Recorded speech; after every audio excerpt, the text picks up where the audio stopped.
Napanitan na, nakainit na ta diri kaha. So ano na ato na ning ilunod.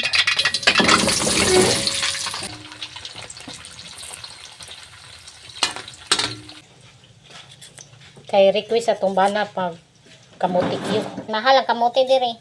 Sa tindahan ka mo palit tag 60, 70, 80, may 100, pero kung kung mag-deliver ba ang uban ani nagamotor tag 40 rang kilo. O di ba? Dako kay diferensya.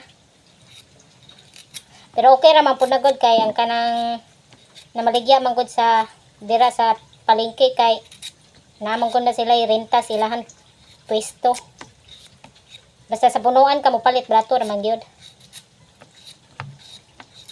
May ning kamutiya kay dili siya bukbukon. Nindot siya. Yote ra man kamay diyan.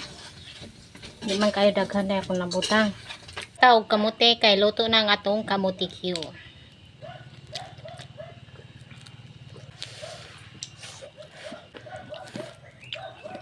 Yang request. Snack.